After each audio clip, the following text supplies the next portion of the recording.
This will be an overview of the January patch that hit the live servers today on the 14th. I know I've talked about it whilst it was on the test server, but you really can't tell how things will play out until you go live. The QA testers also must have been following this philosophy, as there are quite a few bugs in this patch. From downright crashing your game, people hovering mid-air for absolutely no reason, and projectiles hovering where they were shot looking like ball lightning. I'd like to cite the History Channel when I call aliens. However, probably the biggest balance that was brought with the patch was to change the heavy shield. It's gone from blocking 750 to 450 damage on both nanite mesh and adrenaline shield whilst full, and in real terms it could be the difference between a couple of body shots depending on the range.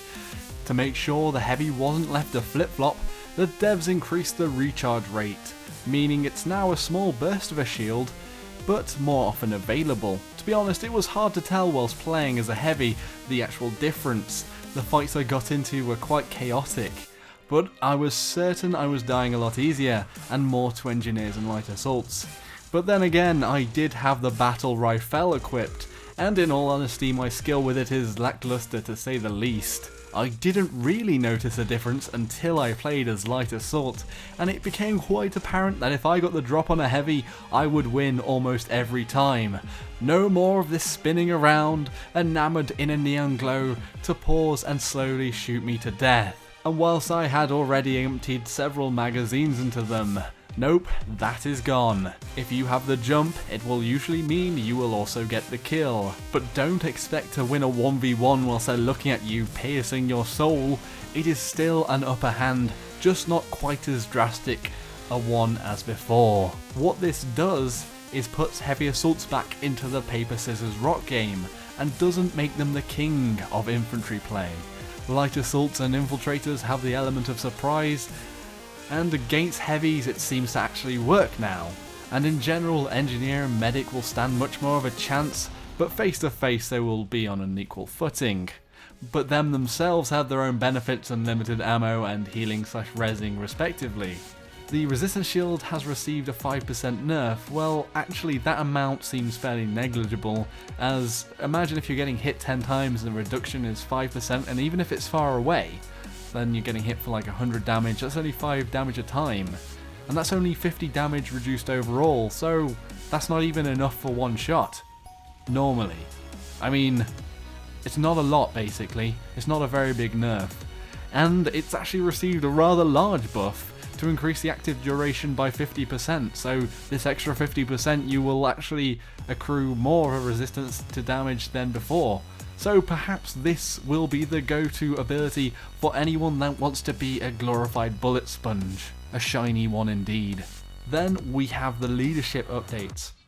For this I put together a platoon. I was careful to put a disclaimer for testing, but actually it filled up rather quickly, and I felt a certain responsibility to these people who had blindly clicked on the largest squad. Unfortunately, I feel I did let them all down. I gave them the Sundra, waypoints and smokes, but I was no Napoleon. The fact remained though that I was able to do all my duties over the minimap, adding everyone in the local area, kick anyone messing around, and put them into fire teams. Most of the stuff is on there now. You can do this on the map screen too of course, but clicking on that little square to the left doesn't relegate you as a platoon leader to cartography. The fire teams are quite pretty in game, with a few icons to set the squads apart. They are however different from the ones on the test server. There they had a bear claw, but I couldn't see the option to change them. Perhaps this will be monetized, or maybe it isn't in yet. I think it will work well if a squad leader wants 3 maxes and 2 engineers. They can just drag the 2 groups into 2 different symbols, and you can see those symbols whilst fighting, so a max will know when to go back to an engineer. They can find them straight away, the same the other way around. They have also increased the symbol view distance of squad members from 600 to 1000 meters, so you will never feel lonely again. You can also change each individual squad's name as the platoon leader, so someone can't troll you and call Delta Dickbutt. You can also invite your whole outfit, but I was the only VIB member online, and I showed it on the PTS update video, and no, I'm not a loner.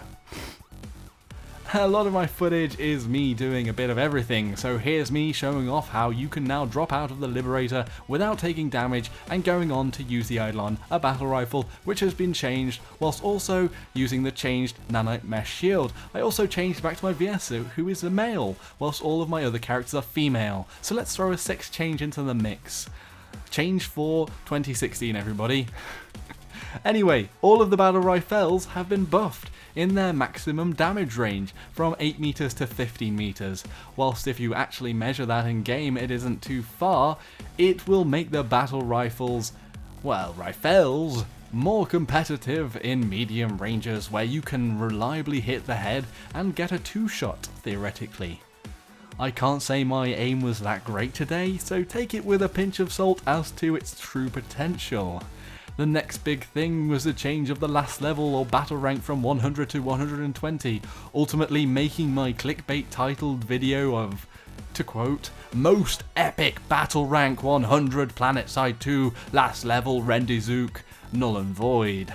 But hey, as someone with a lot to lose here, my pride mainly, I think it was a good thing, even though it shouldn't. Psychologically, something was stopping me play my Vanu Battle Rank 100. It felt I had already completed the game, and I was really getting nowhere with him. I hear the amount of XP is colossal, and is more than the slog to Battle Rank 100 itself, if not a wives' tale. But that does kind of make sense for how much time the current Battle Rank 100s put in the game. They would hit the wall again too soon if it was a small amount.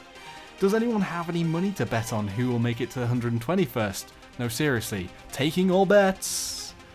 The flash suppressor no longer negatively affects the cone of fire bloom, but instead marks you up further on the minimap. The flash suppressor is such an overlooked attachment in my opinion, and this will make it a must for mid to long range firefights where you don't want people to spot the flash of your weapon. They have also fixed the C4 dragging a bit and not doing damage to vehicles, so C4 fairies can surely rejoice. The Gatekeeper, the newer cursed harasser weapon for TR, has received a nerf to velocity from 500 to 400, and also there is now a bigger projectile drop, so it will take some skill to use it, but I don't have it unlocked, so me no know. Lastly, I would like to say thank you to all of the people in my platoon who put up with my tests, Dig, KOTV and other guys, and also to Neil Shrev who took the time out of his killings at the Sky Dock to show off the flash suppressor to me.